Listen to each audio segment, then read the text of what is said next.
É a fronteira entre a terra e o mar, onde as ondas, trazidas pelo vento, batem nas rochas. Seus habitantes são cobertos pela maré alta e expostos ao ar pela maré baixa.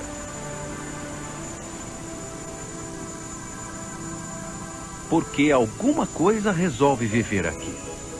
Como essa arena hostil pode ser um lugar de regeneração? Um reino fértil de vida? O que atrai tantas criaturas para a costa?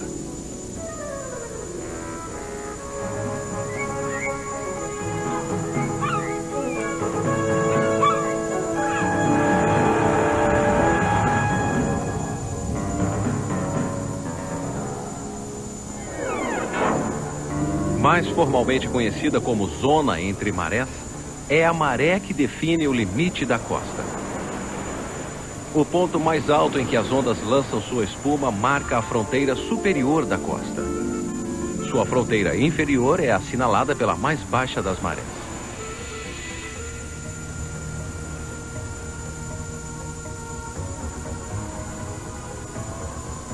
Quer seja uma costa rochosa, uma praia tropical ou um banco de coral, o lugar do encontro da terra com o mar é uma área excelente para milhares de criaturas do oceano. O que, naturalmente, o torna um ótimo local de caça para as criaturas da terra. Suas águas ricas em alimentos sempre nos nutriram, mas para os povos antigos o mar era também o útero universal que gerava deuses.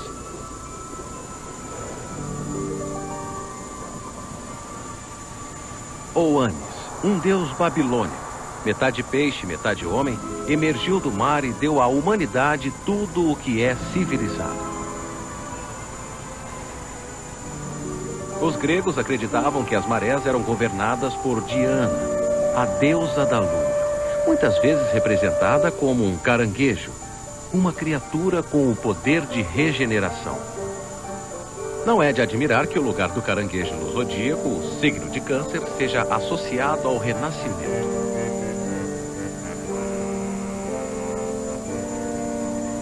O lugar do caranguejo na costa é em toda a parte. Ele é uma das poucas criaturas que se movimentam por toda a zona entre marés. Há muitos tipos de zonas entre marés, mas as costas rochosas, encontradas em todo o mundo, têm a maior diversidade de vida. Esta parece uma casa de 4 andares que é inundada 2 vezes por dia. O jardim na cobertura é a zona de espuma e borrifos. Raramente submersa pelas marés, quem vive aqui se desenvolve no ar salgado. O andar de cima é cheio de poças de água de maré e é habitado por inquilinos que dependem de água salgada. No entanto, muitos se adaptaram para sobreviver algumas horas expostos ao ar. No andar de baixo há muitas espécies que vivem nas águas de maré, mas que só suportam uma curta exposição ao ar. No porão ou zona submaré, reúnem-se predadores que se alimentam com seus vizinhos de cima. Para o caranguejo que se movimenta livremente, o perigo espreita de baixo ou pode vir de cima. Os penhascos e os promontórios da zona de espuma e borrifos são áreas de nidificação perfeitas para muitas aves marinhas. Depois de passar a maior parte do ano no mar, corvos marinhos, albatrozes, pinguins e papagaios do mar procuram a proteção das costas rochosas para reproduzir e criar os filhotes.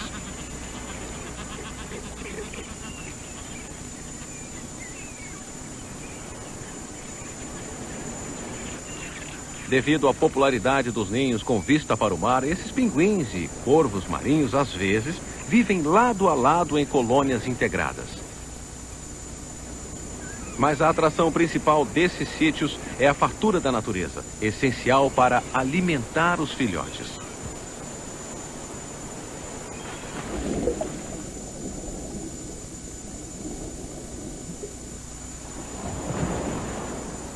Para os pinguins que voltam de uma pescaria, o maior desafio é chegar em casa.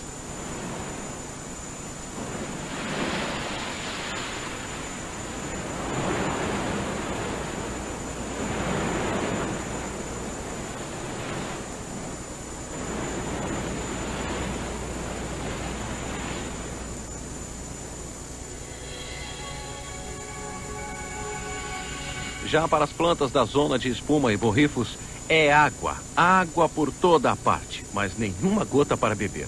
Elas dependem da água da chuva, que quase não é retida por sua base de pedra. Por isso, suas folhas polpudas e rijas, como cactos do deserto, conservam a água da chuva. Para conservar a saúde, os marinheiros costumavam comer as folhas da planta do escorbuto. Ricas em vitamina C, as folhas evitavam o escorbuto e equivaliam ao suco de laranja para os marinheiros. Quando as plantas marinhas são consumidas pelo tempo, seus restos fossilizados transformam-se em calcário. Acumulando-se durante séculos, isso cria antigos solos oceânicos, como os penhascos de calcário de Dover. Mas o tempo não é o único artesão que esculpe a costa. Há também o vento. De sua brisa marinha aos vendavais uivantes, o vento carrega a areia da costa, formando dunas movediças.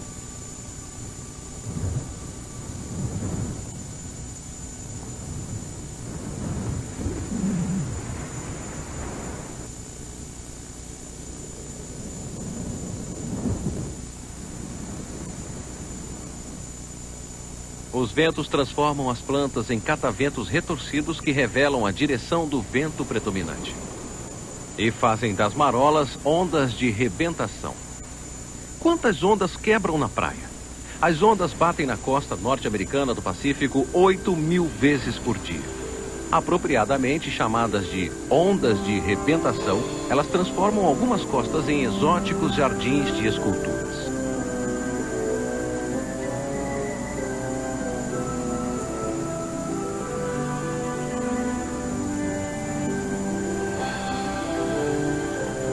A investida constante das ondas escavou as medas de feno e os arcos famosos na costa da Austrália, as cavernas recortadas da Polinésia e grutas no mundo inteiro.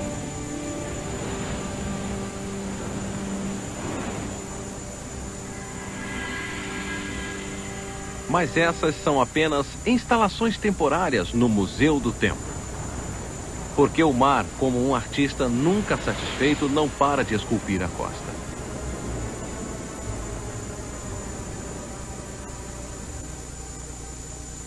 O trabalho do vento e das ondas tem sido aproveitado pelos seres humanos.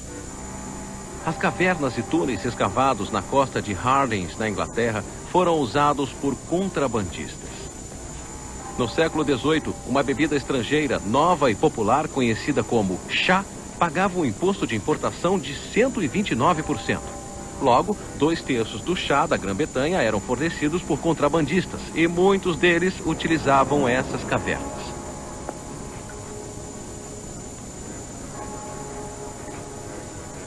Algumas cavernas foram até ligadas por túneis aos pubs locais da cidade acima, onde os contrabandistas, sem dúvida, preferiam um trago de rum a um bule de chá.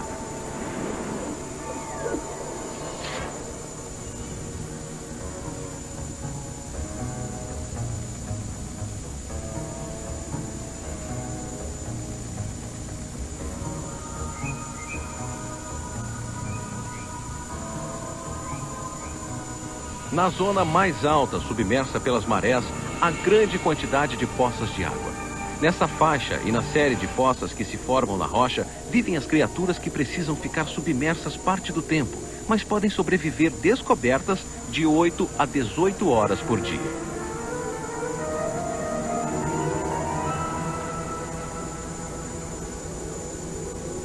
Anêmonas do mar, ouriços do mar, peixes, cachimbos e muitos outros vivem nessa zona.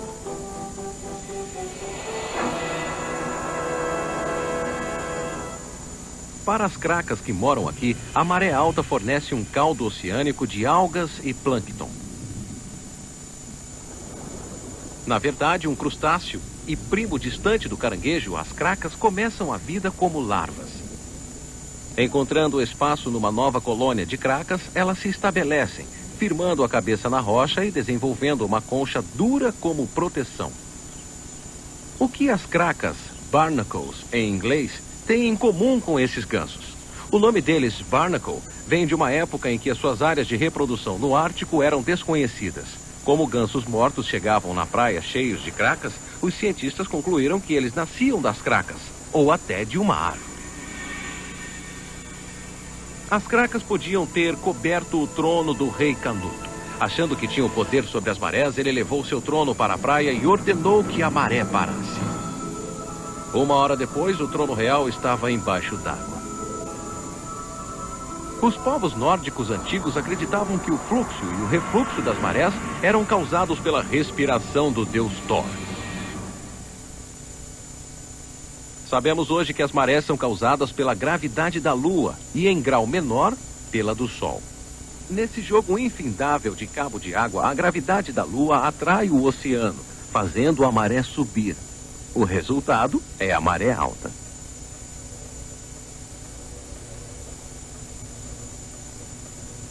A força gravitacional da Lua pode fazer o oceano subir ou descer desde 1 metro e pouco até 14 metros verticais, como na Baía de Fundy, no Canadá.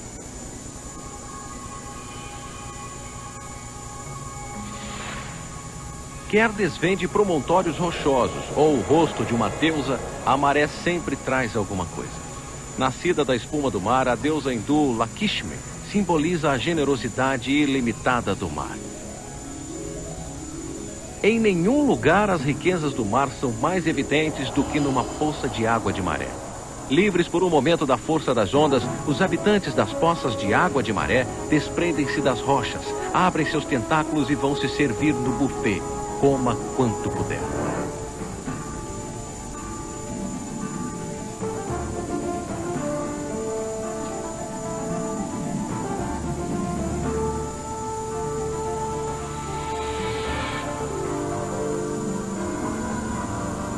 Até os caranguejos aparecem para fazer uma boquinha.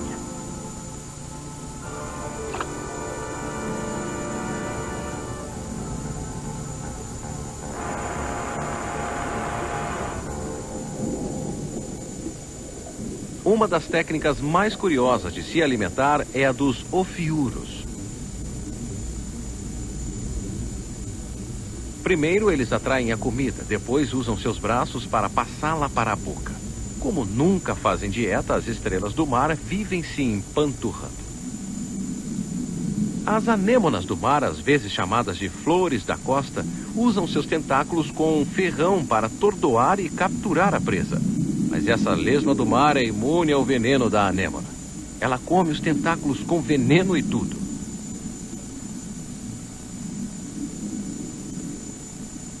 Apesar dos esforços da anêmona para escapar, a lesma do mar continua no trabalho da sua grande ordem de espaguete do litoral.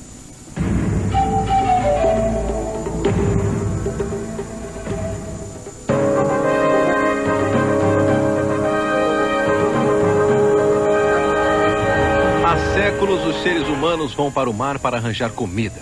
Mas ir para a praia para recreação é um fenômeno recente.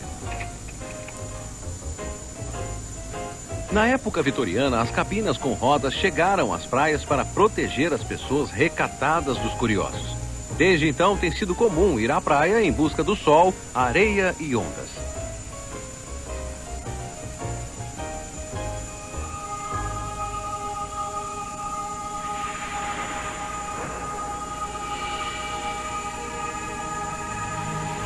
Mas nem tudo é sol e diversão numa poça de água de maré. Esses eremitas bernardos brigam para saber quem vai se mudar para uma concha vazia. Com uma couraça resistente na frente, mas com o abdômen mole, os eremitas bernardos dependem das conchas dos outros para proteger sua cauda. Num tipo diferente de troca de carapaça, um caranguejo na muda muitas vezes está para se acasalar. Tendo se descartado de sua carapaça dura e rígida, como os caranguejos fazem uma vez por ano, a carapaça nova dessa fêmea, mole e flexível, é muito mais apropriada para o acasalamento. Além de procriar, os caranguejos também se regeneram. Pelo seu código genético, as patas perdidas têm a capacidade de tornar a crescer. Uma boa opção para quem não quer perder seus membros. Mas mais perigoso do que perder uma pata é o sol aquecendo a poça de água de maré. Para os peixes que podem pular, chegou a hora de sair da jacuzzi e voltar para o mar. De acordo com uma lenda japonesa, a imperatriz Jingo controlava as marés com 2 joias. Quando a Coreia atacou o Japão, ela usou a joia da maré baixa para encalhar os navios dos inimigos, e depois a joia da maré alta para que eles se afogassem. O guerreiro grego Alexandre o Grande desconhecia as marés. O Mediterrâneo, pequeno demais para ser afetado pela gravidade da Lua, não tem marés. Aventurando-se no Oceano Índico, toda a frota de Alexandre encalhou num banco de areia quando a maré desceu. Outras culturas antigas, mais familiarizadas com as marés, as associavam com sua noção de tempo. Em alemão antigo, a palavra Zeit significava tanto maré como tempo. Na Idade Média, acreditava-se que as pessoas nasciam na maré montante e morriam na vazante da maré.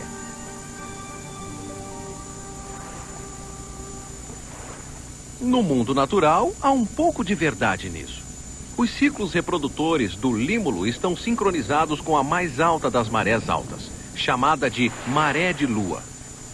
Chegando na costa com essa maré, eles podem pôr seus ovos na marca da pré-mar mais alta possível. Isso permite que os filhotes nasçam e se desenvolvam num berçário de areia. 28 dias depois, estão suficientemente fortes para pegar a maré de lua seguinte e enfrentar os rigores do mar. Assim como a costa é a porta de entrada para um mundo novo para os filhotes no límulo, na história a costa também foi a porta de entrada para mundos desconhecidos. O Capitão Cook foi o primeiro ocidental a pisar nas costas da Nova Zelândia e da Austrália. Quando Colombo desembarcou numa ilha do Caribe que chamou de San Salvador, ele abriu um novo mundo para a Europa. Muitas vezes os desembarques na praia são surpreendentes e até traiçoeiros.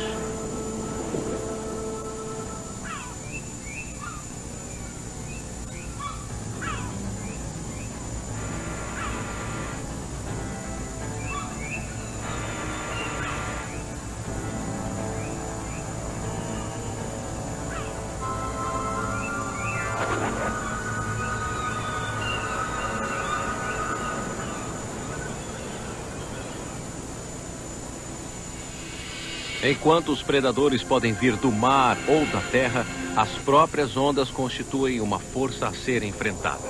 A zona mais baixa exposta às marés é chamada às vezes de habitat fortaleza, porque as plantas e os animais que vivem aqui são quase constantemente atingidos pelas águas da maré. Ficam descobertos apenas 1/3 do tempo.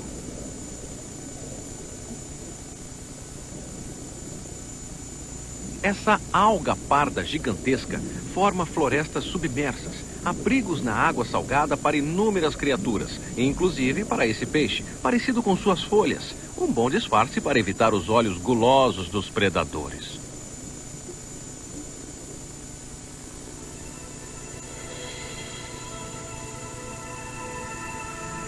Os pinguins nas ilhas Falkland, no Atlântico Sul, fazem bem em manter leitos dessas algas pardas entre eles e as orcas, que perseguem pinguins e focas até a praia.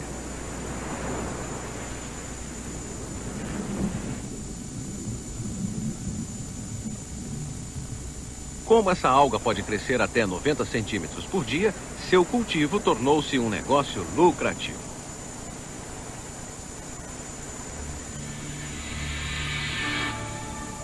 A alga parda é colhida porque contém algina, um ingrediente usado para fazer pastas de dente cremosas, cerveja espumante e tintas aveludadas.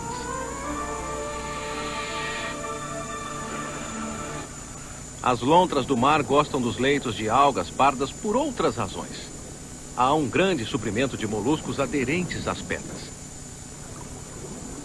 Equilibrando uma pedra no estômago, a lontra do mar a utiliza para abrir um marisco.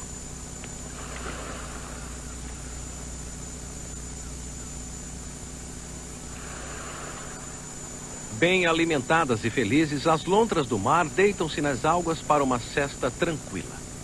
Essas algas lhes fornecem um ancoradouro seguro, permitindo que elas durmam enquanto flutuam sem desgarrar para o mar.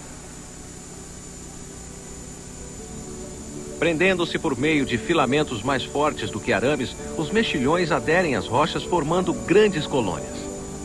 A segurança pela quantidade é uma boa estratégia de sobrevivência, considerando o apetite humano por um bom prato com mexilhões.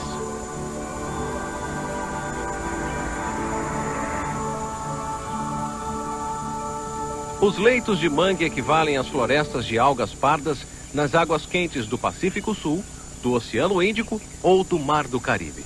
As raízes entrelaçadas das árvores formam lagoas protegidas, um berçário perfeito para os filhotes. Para a fêmea do tubarão-limão, a lagoa fornece uma sala de parto ideal.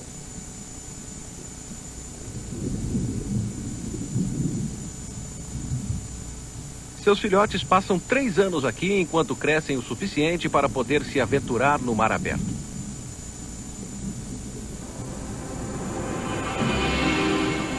Enquanto as criaturas do mar fazem tudo para assegurar sua sobrevivência, os seres humanos que viajam por mar não deixam por menos. Os faróis foram inventados para garantir a passagem segura dos navios. Os perigos do mar já destruíram inúmeros navios, tripulações e cargas. O primeiro farol conhecido foi considerado a 7ª maravilha do mundo. Construído em 280 a.C., o antigo Pharos, com 132 metros, levantava-se perto do porto de Alexandria, no Egito. Ironicamente, foi destruído no século XIII pelo fogo que usou para guiar navios durante 1000 anos. A tradição do mar e sua beleza foram personificadas pela sereia. Os marinheiros acreditavam que ela usava seus encantos para atrair os navios para os rochedos e os marinheiros para o fundo do mar. Assim como um farol quase sempre marca a entrada de um porto, a zona submaré marca a entrada para o mar.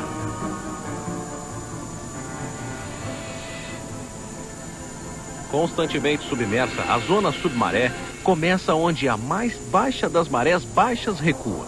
Aqui, muitos navios arremessados de encontro aos rochedos descansaram. A maioria pela mão da natureza, mas alguns pela mão do homem. Em 13 de fevereiro de 1748, o capitão inglês Simon Peel festejou seu casamento com toda a tripulação e os convidados a bordo do seu navio, o Lady Lovingboat. O marinheiro invejoso, não suportando a felicidade dos noivos, dirigiu o navio para os rochedos. O capitão, sua noiva e todos os convidados do casamento pereceram nas águas frias.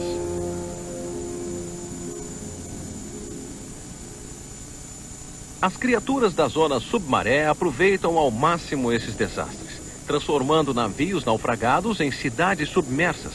Essa lagosta está limpando sua casa para mantê-la bem arrumada. Saindo à noite para se alimentar de presas mortas ou moribundas, as lagostas também são presas dos pescadores.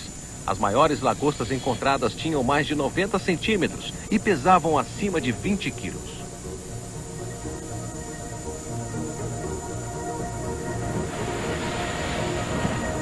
Talvez os necrófagos do mar mais infames fossem os saqueadores de naufrágios das ilhas Scilly. Durante séculos, uma linha de navios muito movimentada fazia rota entre o extremo sudoeste da Inglaterra e as ilhas Scilly. Rezando para o santo protetor contra os naufrágios, os ilhéus imploravam que, se tivessem que ocorrer naufrágios, que eles os guiassem para os rochedos das Scilly em benefício dos pobres. Quando a prece falhava, os ilhéus apagavam o farol e, fazendo sinais com luzes nos penhascos, atraíam os navios para os rochedos. No Pacífico Sul, é mais provável que os navios afundem nos recifes de corais, famosos pelo colorido de seus habitantes. O recife é uma estrutura viva que mantém uma variedade assombrosa de vidas.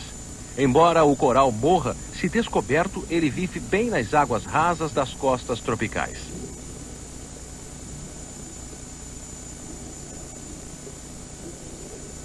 Usando seus tentáculos como um paraquedas, é difícil acreditar que o polvo seja da mesma família dos moluscos.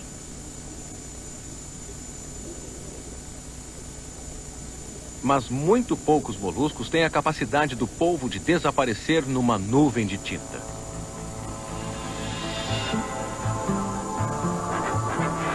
Para nosso intrépido caranguejo escapando dos tentáculos de uma ciba, e se refugiando numa praia, não há nenhuma garantia de que ele não será esmagado na maré alta.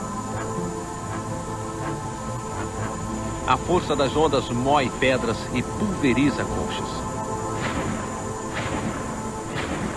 Esse triturador funciona 24 horas por dia, 7 dias por semana, 365 dias por ano, produzindo essa coisa que levamos para a casa dos sapatos: areia.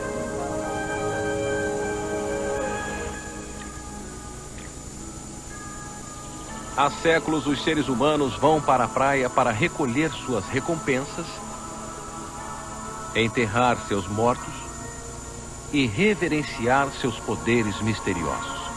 De acordo com uma lenda da Polinésia, seu deus do mar, Tangaroa, era um peixe enorme do qual nasceram todas as criaturas. Eles acreditam que somos meros peixes que perderam as escamas e as nadadeiras de antigamente. Talvez o desejo de construir castelos de areia reflita nossa necessidade de prestar homenagem ao lugar de onde viemos.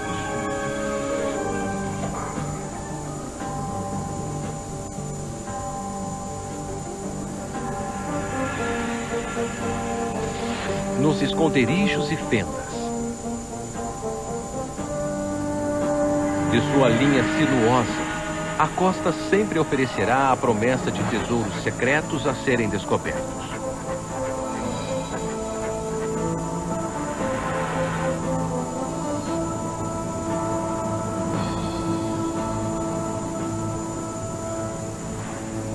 Porque a variedade incrível de criaturas que habitam onde a terra e o mar se encontram sempre proporcionará o tesouro renovável da vida.